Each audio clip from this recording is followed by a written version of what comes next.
Nous sommes de retour pour cette troisième et dernière partie avec cette thématique, la place du sport féminin dans les médias. On accueille tout de suite Martine Simonis, vous êtes secrétaire générale de l'Association des journalistes professionnels.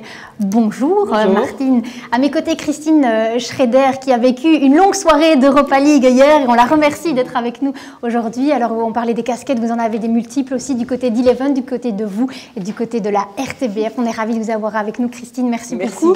À mes côtés, ça me rappelle quelques souvenirs au niveau des études. Olivier Standard, vous êtes docteur en information et communication à l'UC Louvain, professeur à l'école de journalisme de Louvain-la-Neuve. Bonjour Olivier. Bonjour. Et puis à vos côtés, Daniel Lapraille, chef d'édition pour l'Avenir Luxembourg et journaliste sportif. Merci beaucoup d'avoir accepté notre invitation.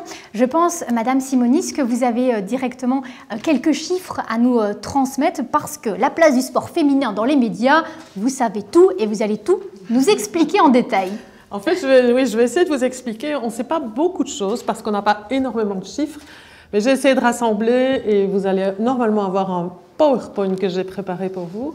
J'ai essayé de rassembler toute une série de chiffres qui sont disponibles, de chiffres qui sont assez récents. Je pense que vous n'avez pas le PowerPoint à l'écran. N'hésitez pas, on va démarrer sans et vous pouvez un peu déjà nous expliquer. Ça va arriver en cours de discussion. Alors, donc on a quelques chiffres, oui. Pas beaucoup, mais quand on les a, ils sont vraiment éloquents. On sait que dans les médias, que ce soit les médias de presse écrite ou les médias en télévision, les hommes et les femmes ne sont pas représentés de façon égalitaire. Ça, on le sait, toutes les études le montrent depuis 10 ans. Mais alors, on va voir dans le sport, on va vraiment voir comment... Voilà, je pense que vous avez maintenant le PowerPoint. On va vraiment voir comment, en fait, on a cette représentation très inégalitaire. Alors, les hommes et les femmes dans l'information en général, dans l'information en général, pardon, et en presse quotidienne plus particulièrement, donc dans nos journaux, les femmes ne représentent que 15% des personnes que l'on va interviewer, que l'on va montrer, que l'on va voir dans nos journaux. Donc, quand vous rencontrez, vous ouvrez un quotidien, vous voyez 6 personnes. En fait, il y en a moins d'une qui est une femme. Donc, ça donne déjà une idée de la sous-représentation des hommes et des femmes. Et ça, c'est dans toute l'info, dans toutes les rubriques. Par contre, si on enlève les pages sportives des journaux et qu'on fait le même exercice, on va trouver plus de femmes. En fait, on va trouver 25% de femmes. Donc, sur le graphique que vous avez à l'écran, et même 29% de femmes pour la dernière étude qu'on a réalisée. Sur le graphique que vous avez à l'écran, vous voyez en vert la représentation des hommes, en rouge la représentation des femmes. Et en fait, vous voyez qu'entre 2011 et 2018, qui est la date de la dernière étude, il y a eu en fait très peu d'évolution. Mais dans un quotidien, on va trouver dans les articles, on va montrer, on va interviewer 30% de femmes en moyenne.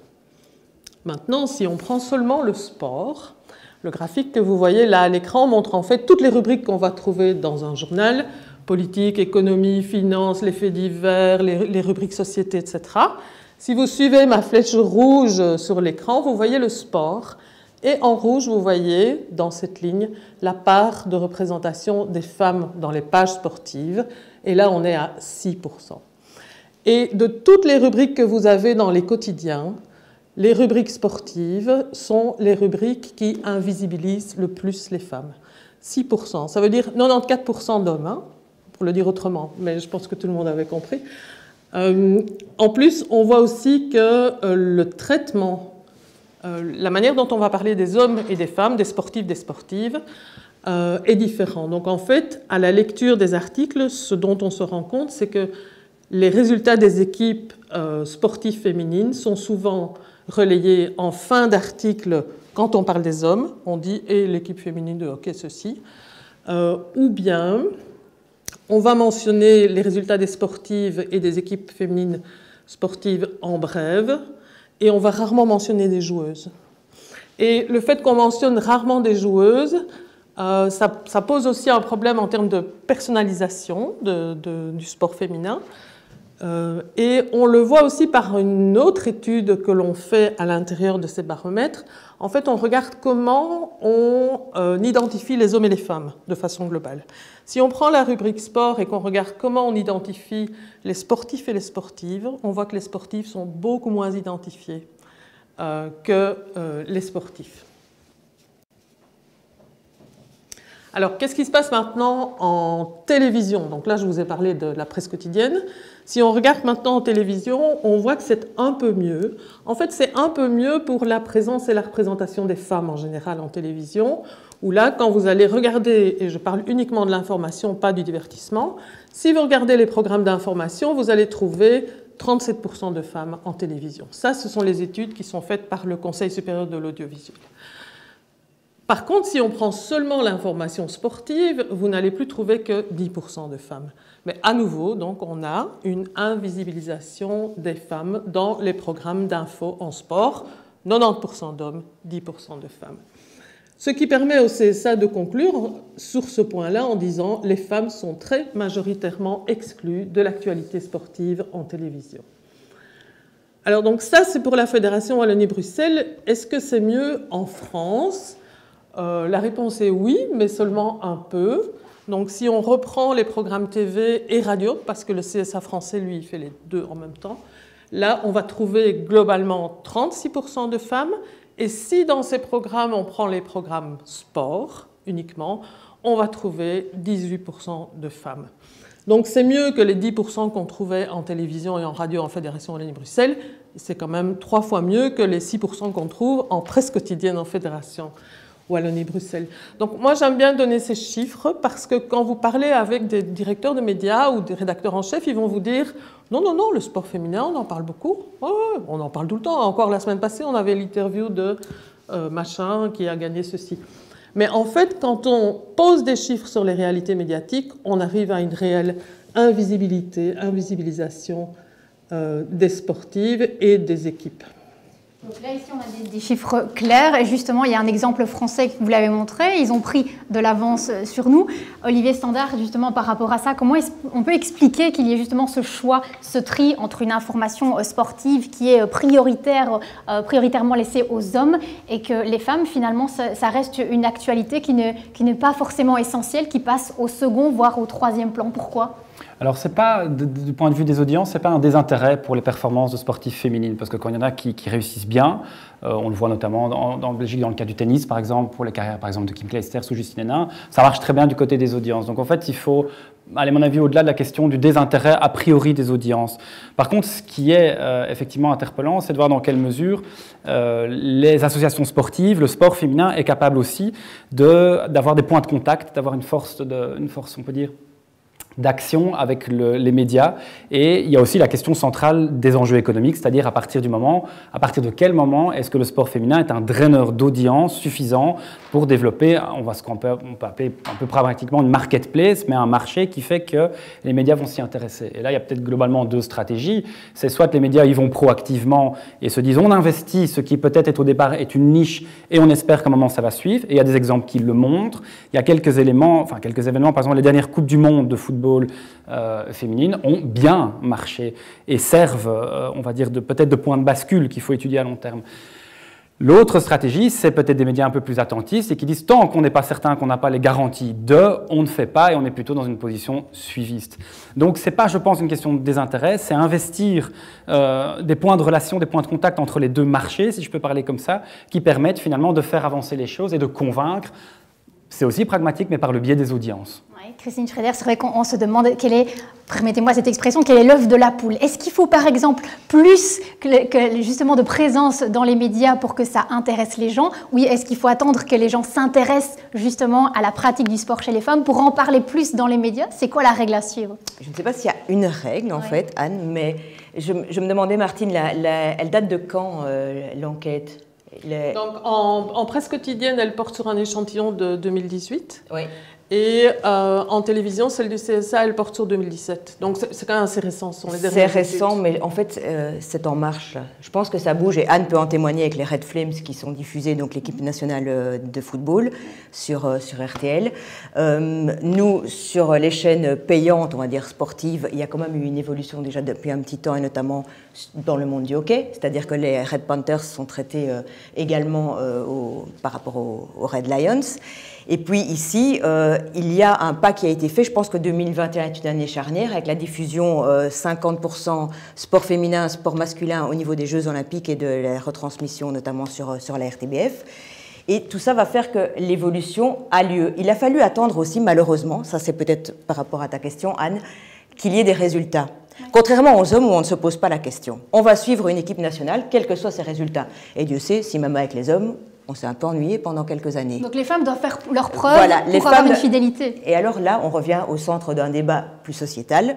C'est que souvent, une femme doit faire ses preuves par rapport à un homme pour accéder à certaines responsabilités. Eh bien, c'est la même chose pour le sport féminin. Sauf que maintenant, comme elles ont performé, on ne pourra plus revenir en arrière. Et je pense aussi à l'équipe nationale de basket, les Belgian Cats, qui ont réussi de grands exploits, qui n'étaient au départ pas diffusés. C'était vraiment dommage, c'était une erreur aussi.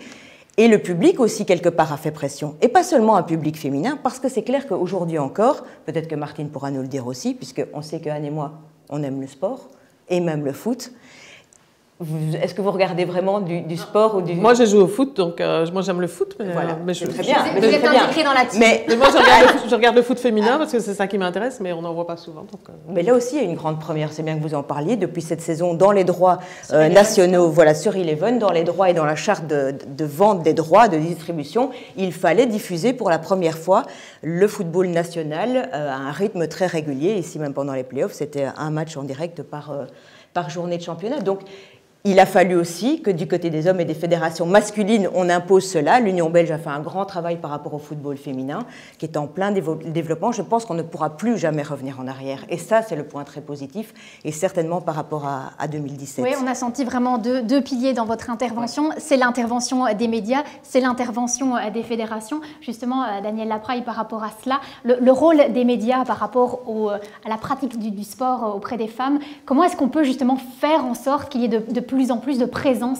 médiatique? Est-ce que c'est, comme le dit Christine, des résultats qui feront en sorte que les femmes vont gagner leur ticket de visibilité auprès, par exemple, de votre quotidien? Je ne vais pas avoir une réponse très claire et nette à votre question. Oui. Quand j'écoute et quand je regarde les chiffres de Martine Simony, elle a raison de dire qu'on est toujours étonné, parce que franchement, 6%, ça me semble tellement peu dans les quotidiens. Et je ne crois pas qu'il y a une réponse globale. Très honnêtement, je crois que c'est par secteur. Je crois qu'il y a des réponses sectorielles. Je réfléchissais et je me disais, les choses ne sont pas comparables en tout. Si vous le permettez, et j'y ai pensé un peu, il y a différents facteurs qui interviennent. Et si on veut avancer, je crois qu'il faut travailler sur les causes de ces différents secteurs et pas les prendre dans leur ensemble. Je vais être très concret. Je crois que ça dépend des résultats, effectivement. Et même, je dirais, au-delà des résultats, parfois d'une certaine starification. Je suis désolé un peu de dire le mot, mais Nafissatou est devenue une reine, Justine Hénin, et voilà, ça on le sait, ça passe par là certainement. Je crois que ça passe par les fédérations. On n'a pas dit encore, mais je connais des fédérations qui sont très mal organisées au niveau du sport féminin, d'autres qui sont mieux organisées en matière de compétition, mais en matière aussi de communication, etc. Je crois qu'il faut jouer là aussi. Le type de sport, je crois qu'on ne travaille pas de la même façon en tennis qu'en automobilisme, en football, qu'en boxe. Je crois qu'effectivement, il y a des sports qui se prêtent mieux. Donc, faisons en sorte que tous se prêtent mieux et travaillons là aussi. Le type de médias, ça Martine l'a dit, la TV par exemple, et le quotidien print, c'est différent. Donc, je crois qu'il faut avoir des approches différentes. Alors, moi qui suis à la tête de l'Avenir Luxembourg, laissez-moi vous parler aussi du journalisme régional, qui, à mon sens, est fondamentalement différent du journalisme national, là aussi. Donc, c'est une approche différente. Gabriel Ringlet, que j'ai eu comme professeur de l'UCL, sa thèse de doctorat, c'était l'église le mythe au milieu du village. Je me souviens très bien, c'était sur la presse locale. Et dans la foulée, je me suis intéressé à la presse régionale sportive.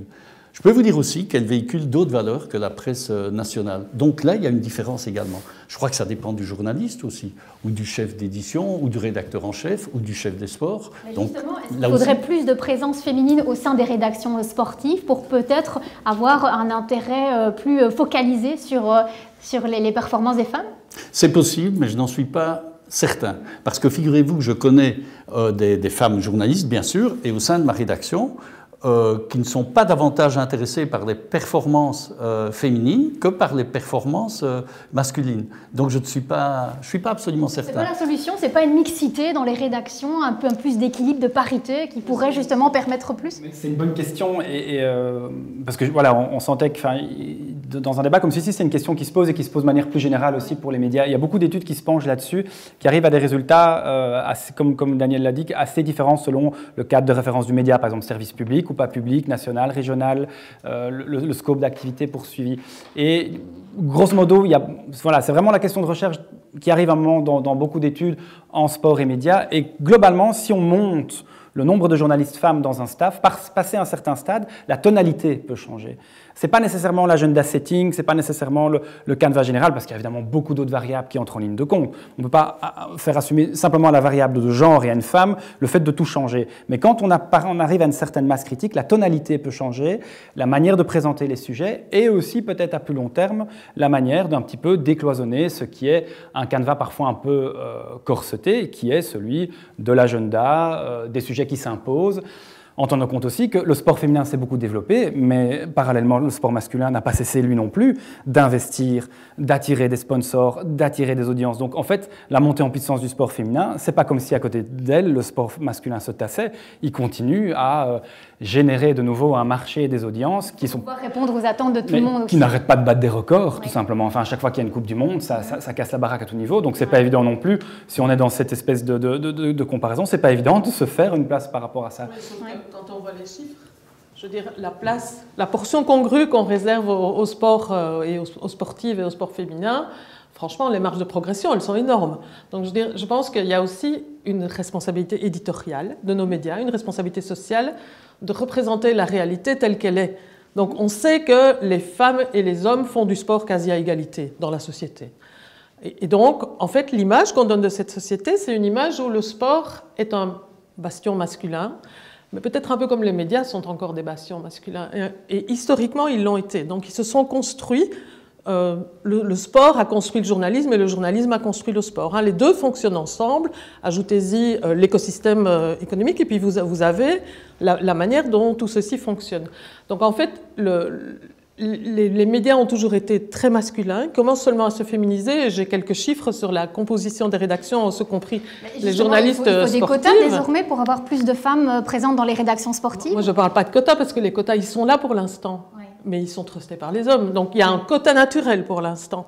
Donc, quand on parle de quotas, on parle de quotas artificiels, un quota imposé, en fait. Mais en fait, qu'est-ce qui s'impose aujourd'hui dans la réalité? C'est le quota des hommes.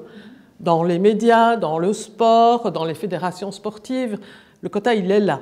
Donc, en fait, la règle, ce qu'on appelle la règle du quota, c'est juste, en fait, de forcer ces phénomènes de cooptation, ces phénomènes de routine dans les processus journalistiques, c'est en fait forcer à les réfléchir et forcer à les changer. Donc, moi, certainement pas de quota dans les rédactions, mais est-ce qu'on sait quand même que dans les écoles de journalisme, les diplômés étudiantes, représentent beaucoup plus que la moitié, et souvent 70%. Qu'à l'entrée du métier, elles ne représentent plus que 50% dans les rédactions, et qu'en moyenne, on est à 34%. Et vous savez, si on prend juste les journalistes qui couvrent du sport, il y a 360 hommes journalistes en Fédération Wallonie-Bruxelles qui couvrent des matières sportives, et il y a 48 femmes. Oui, c'est l'occasion de revenir avec vous, Christine, sur cette fameuse thématique de la présence des femmes dans des rédactions sportives. C'est vrai, on disait qu'il fallait se battre pour avoir sa place, se battre d'autant plus qu'un homme, mais justement, ça reste encore très limité, cette présence. Pourquoi n'y a-t-il pas plus de femmes présentes dans les rédactions sportives et dans les médias? Je n'ai pas non plus exactement la réponse, si ce n'est que quand on parle de bastion, c'est vrai. le bastion de la rédaction, plus que le monde du sport. Et ça, je suis désolée de le dire, mais c'est la réalité. C'est-à-dire que dans le monde du sport, on est plus facilement accueilli en tant que femme que dans une rédaction, mais on peut pas, toi et moi, on ne peut pas dire que ce soit le cas puisqu'on a été accueillis. Ouais. Donc je ne veux pas non plus. Moi, je n'ai vécu aucune discrimination de ce type-là, bien sûr. On partage ça, cet événement. Mais aujourd'hui, ce qu'il me semble, et on en discutait aussi avec Olivier, c'est que peut-être les jeunes filles et les jeunes étudiantes ont encore une crainte et se disent ce n'est pas pour moi parce que je suis une femme. Et ça, on doit absolument lever ce tabou. Il n'y a pas de rôle modèle non plus. Hein.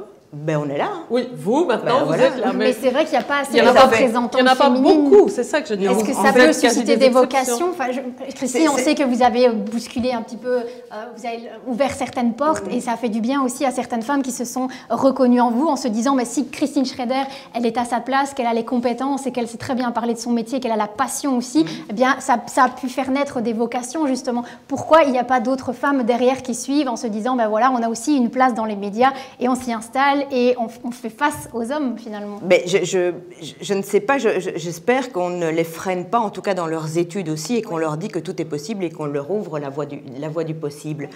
Ce qui est compliqué, c'est que, comme toutes les rubriques dans le journalisme, il y a une part de passion, mais dans celle-ci, elle est encore plus grande. C'est à 100% la passion qui fait vivre le journaliste en sport. Et c'est une passion qui nous est chevillée au corps depuis toute jeune ou tout jeune. Et ça aussi, je pense que c'est la particularité, et ça restera toujours aussi, comme vous le disiez Martine, ben, oui, les femmes pratiquent le sport à égalité avec les hommes, mais entre le pratiquer et en être passionné, c'est-à-dire à passer 2 heures devant sa télé, à feuilleter toutes les pages des quotidiens tous les jours, il y a encore une marge aussi. Et est-ce qu'il faut avoir... Et je suis certaine qu'il y a des jeunes qui ont, et des étudiantes qui aujourd'hui ont envie de parler, comme Anne et moi, de foot, de sport aussi à la télé.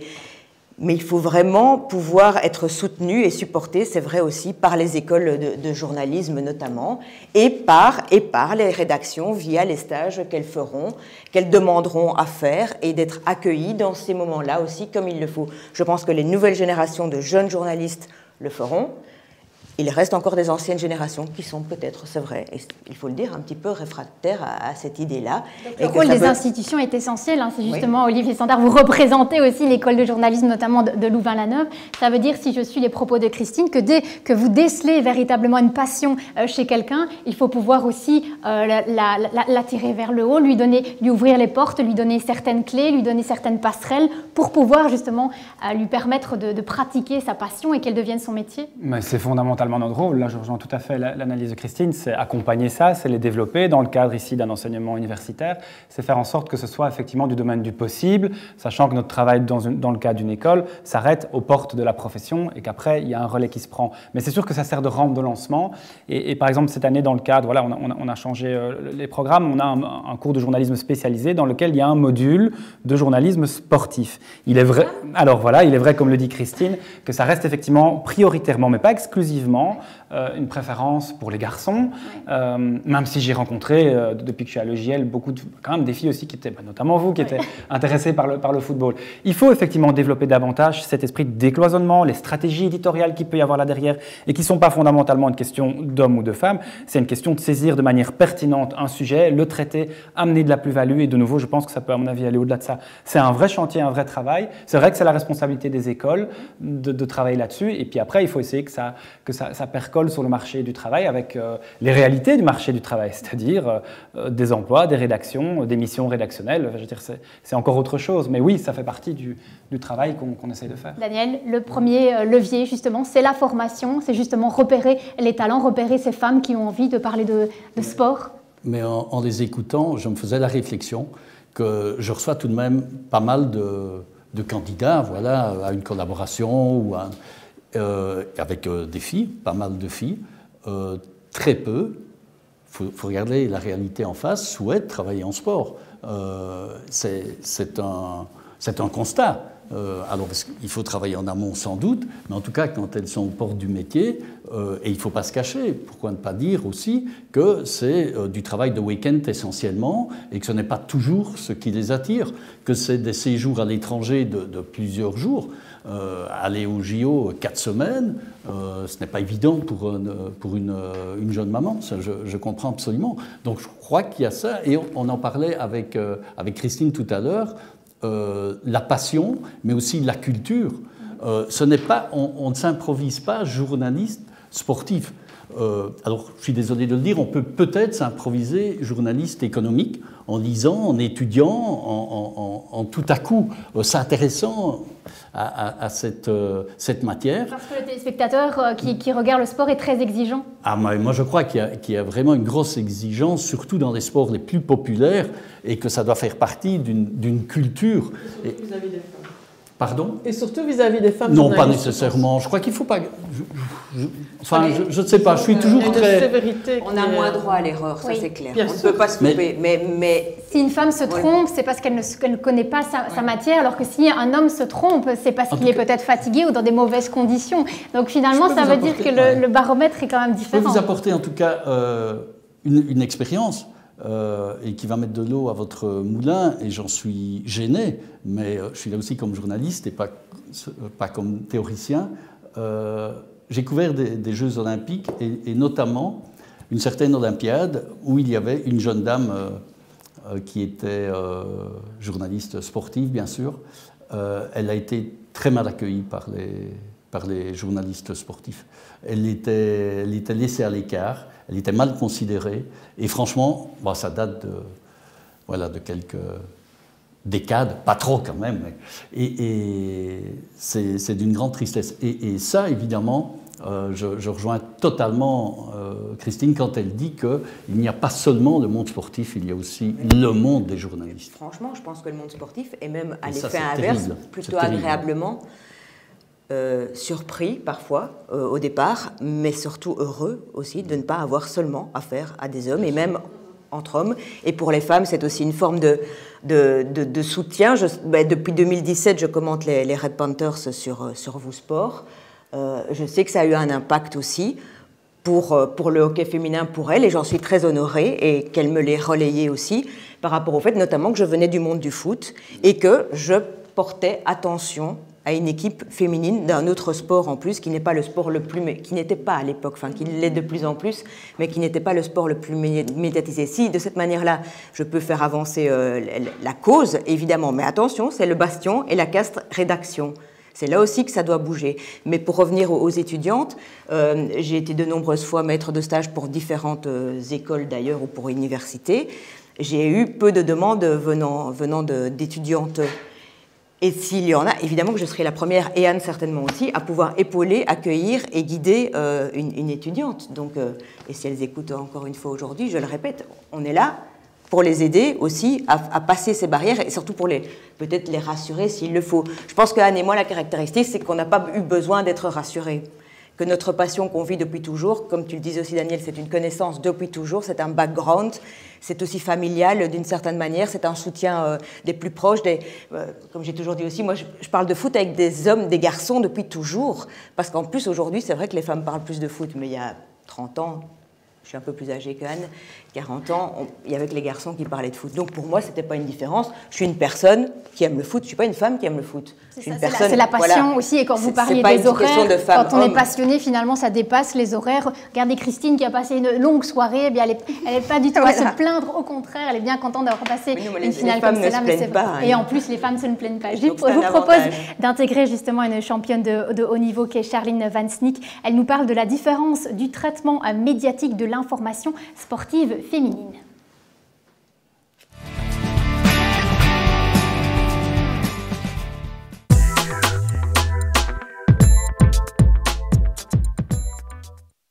Oui, tout à fait. J'ai remarqué qu'il fallait déjà être assez exceptionnel dans son sport avant de pouvoir mériter un espace médiatique. Et qu'on parlait des femmes quand vraiment elles avaient atteint un très très haut niveau et que c'était difficile avant ça d'avoir un espace médiatique. Il suffit d'ouvrir n'importe quel n'importe quel journal, à la page des sports, on se rend compte qu'on parle principalement des hommes et que les femmes sont quasiment exclues de l'actualité sportive. Donc ça, c'est un constat qu'on fait sur tous les supports médiatiques. Donc dans l'audiovisuel, là, on est sur du 9% consacré aux femmes.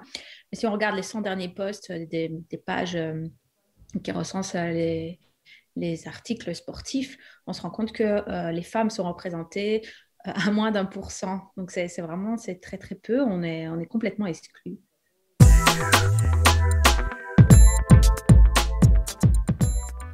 Alors pour moi, il faudrait travailler sur plusieurs niveaux.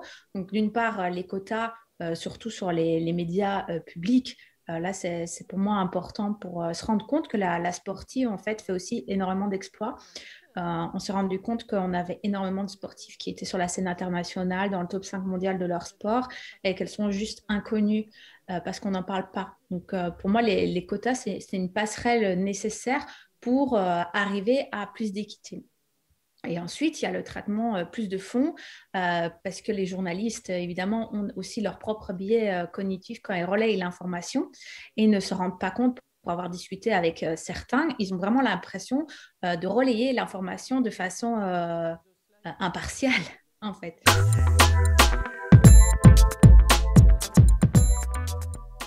Oui, moi, je suis totalement pour la mixité dans le sport. Après, elle n'est pas applicable vraiment dans tous les sports, c'est parfois compliqué. Mais en tout cas, avant l'adolescence, ça n'a pas de sens de séparer les sports filles et garçons et de les mettre en rivalité dès le plus jeune âge. Et la mixité, pour moi, encouragerait vraiment une pratique plus inclusive et donc une visibilité aussi moins stéréotypée de la femme et de l'homme.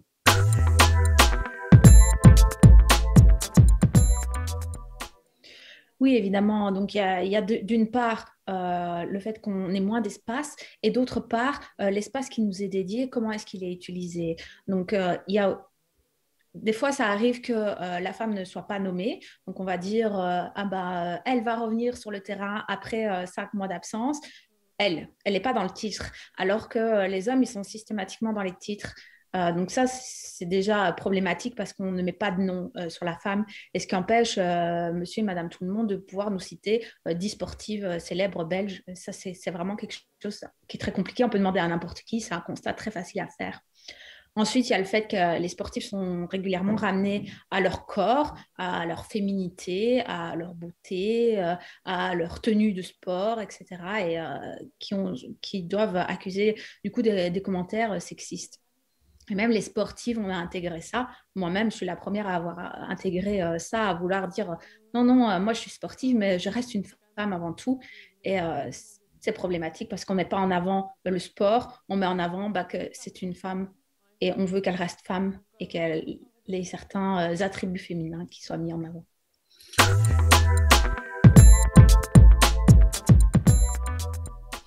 Moi, je pense que c'est un levier qui est vraiment très intéressant.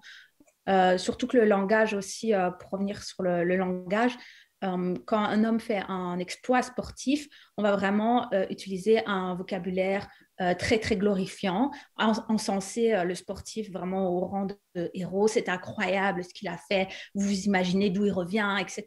Et c'est très, très valorisant. Et tandis que la femme, on va rester dans du factuel et dire « Ah ben voilà, elle a fait telle performance, elle a battu son record, c'est bien, voilà, ce point ».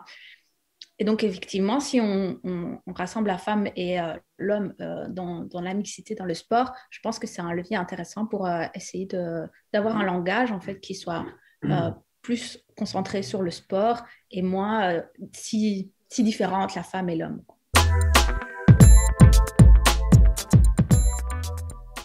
Oui, il y a aussi le fait que des fois, la femme, on va parler d'elle en disant c'est l'homme, c'est le au féminin, quoi. Comme une judicate, on va dire, c'est le Teddy Riner du féminin. Il y a cet aspect-là aussi qui ressort certaines fois, quoi. Ça, c'est problématique parce qu'on est toujours, en fait, comparé à l'homme.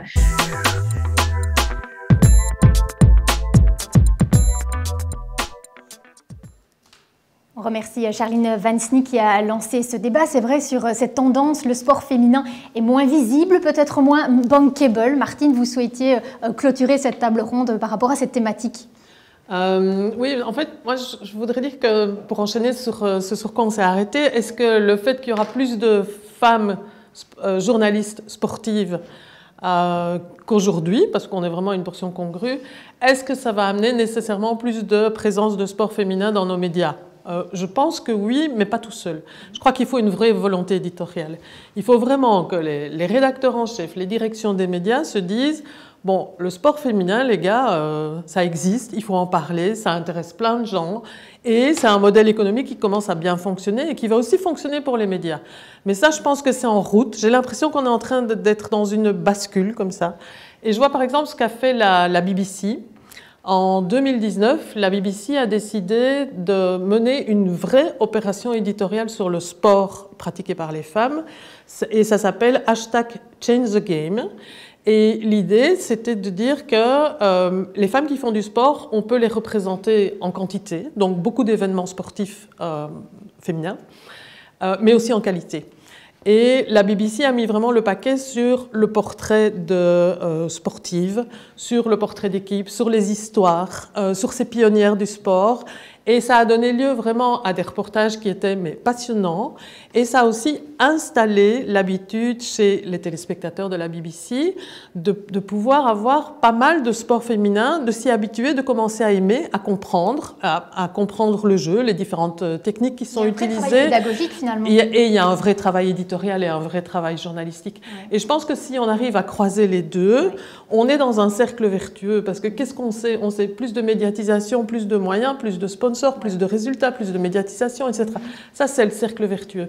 Je crois que le sport féminin, il a été dans un cercle qui n'était pas vertueux du tout, mais qui était un cercle plutôt vicieux. Peu de moyens, peu de médiatisation, moins de résultats.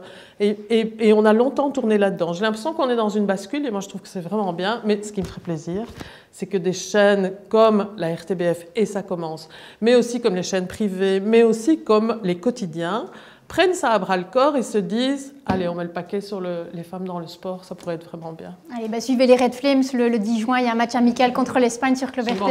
Christine, on est à un moment charnière, véritablement. Oui, et c'est vrai que j'avais remarqué notamment sur le traitement du hockey, que si on le diffusait, les deux équipes sur Vous Sport World, Lions et Panthères, dans la presse écrite, le suivi n'était pas le même.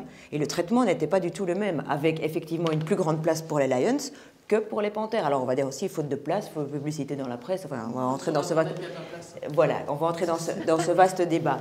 Donc ça c'est une chose, et ça doit surtout progresser parce que, encore une fois, en télé c'est en cours, que sur tous les médias francophones et néerlandophones aussi d'ailleurs, en Belgique plus globalement. Et pourquoi ça touche aussi le public, je pense ? Parce qu'on est au cœur des valeurs du sport, plus que jamais avec le sport féminin.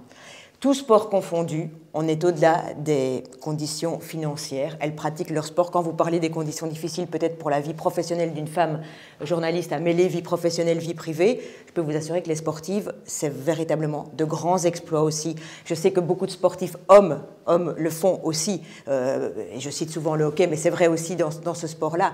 Mais là, on est encore aux valeurs et je pense que c'est ça qui touche le public. J'ai eu la chance d'aller à l'Euro 2017, première participation des Red Flames dans le stade. On n'était que 5000. Je me suis plus amusée que je ne me suis parfois amusée dans un stade de 50 000 à voir un match de foot. Voilà, on est sur de la passion pure. Et elles aussi, et elles se donnent à 100%, elles accomplissent des choses extraordinaires, elles vivent 4 vies sur la même journée. Et ça, c'est porteur. Et je pense que ça touche le public, certainement le public féminin, mais aussi, finalement, le public masculin. Et ça, c'est bien la preuve, encore une fois, que la société est dans une évolution sur laquelle on ne reviendra pas, qui est en cours. Ça va mettre encore du temps, c'est certain, parce qu'on vient de très loin, vous l'avez encore dit il y a un instant, Martine, mais ça va avancer. Et ça ne pourra plus jamais reculer. En tout cas, on en sera garanti. Évidemment. En touche du bois, et comme dit Martine. Vous devez suivre, Olivier Daniel. Justement, la BBC aussi, il y a des exemples à suivre, il y a des choses à faire, il y a des choses à mettre en place, justement, pour pouvoir changer les choses. J'ai écouté avec beaucoup d'intérêt ce que Martine disait. Je veux redire, moi, en tout cas, et c'est dommage que les chiffres n'en tiennent pas compte, que dans la presse régionale que je représente aujourd'hui, je crois que la part du sport féminin est plus grande que dans la presse nationale. Vraiment, on est proche, évidemment, de notre lecteur, on vit à côté de notre lecteur, et à ce titre-là, on est très attentif au sport féminin, qui est une vraie niche évidemment, et qui est un atout pour un quotidien régional comme le nôtre. Je passe du régional à l'international. On n'en a pas parlé, mais je crois que ça tient aussi à la nature des événements. Autant quand on parle des sports collectifs, il y a un moindre intérêt, etc. Je trouve qu'une médaille olympique, par exemple, elle n'a pas de sexe. C'est curieux. On dit la Belgique a 3 médailles.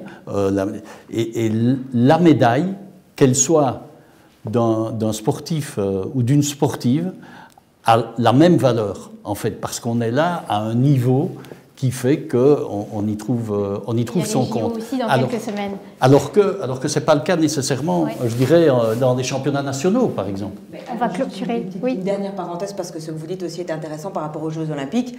Si on cite les 5 derniers grands sportifs, inclusion et tout ce que vous voulez, belges, individuels, sport individuel, vous allez avoir majorité de femmes. Hein. Les 5 derniers exploits énormes en Belgique, si on part de Justine Henin, Kim Clijsters, Tia Helleboot, Nafi Thiam, voilà, Kim Gewart, on est sur des exploits féminins. Et donc, effectivement, c'est paradoxal qu'on n'ait pas pu, à ce moment-là, encore plus pousser, mais ça vient aussi par le côté collectif, sport collectif aussi, qui draine une audience en général très large. Alors qu'elles font leurs preuves et que les résultats sont là. Oui, Daniel ? Une chose, on a parlé des fédérations, des conseils d'administration des fédérations. Je voudrais juste une seconde parler des conseils d'administration des associations de journalistes sportifs. Il n'y a aucune dame au conseil d'administration des journalistes sportifs francophones, et il n'y en a pas non plus au niveau national. Or, il y a des journalistes sportives engagées, et on attend qu'elles viennent nous rejoindre au conseil d'administration. Au niveau des hautes instances, il y a quand même des choses à faire aussi à ce niveau-là. Olivier Sander, vous avez la lourde responsabilité de clôturer ce débat, de clôturer ce webinaire. Vous avez une sorte de carte blanche pour terminer tout ça. Merci. Peut-être revenir sur l'extrait de Charline Watznick, je trouve intéressant parce qu'elle met en avant des questions de traitement, de contenu, de manière dont on raconte un petit peu le storytelling.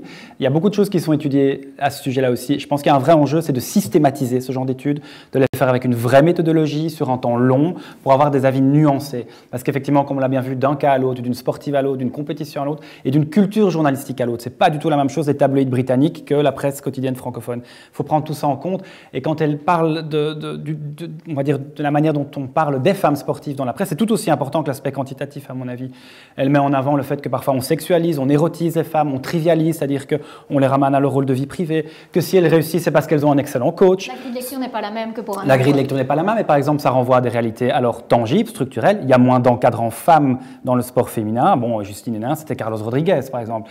Ce sont des questions, du coup, qui renvoient au terrain. Il faut, du coup, bien étudier aussi les interactions qu'il y a entre les structures sportives, les fédérations et les médias aussi, parce que les deux sont évidemment très liés. Et je pense qu'il y a vraiment un intérêt à objectiver ça et à mesurer ça. Pourquoi ? Parce que les médias ont un rôle à jouer, une responsabilité, mais aussi parce que l'écrasante majorité du contenu sur les femmes sportives, c'est aussi sur les réseaux sociaux, là où les médias n'ont plus aucun rôle à jouer. Et vous pouvez avoir des choses encore bien plus vulgaires, bien plus désagréables à lire. Et donc les médias ont un rôle important à jouer, parce qu'on sait bien qu'aujourd'hui la présence médiatique, c'est bien plus que les médias. C'est aussi tout ce qu'il y a sur les plateformes et les réseaux sociaux.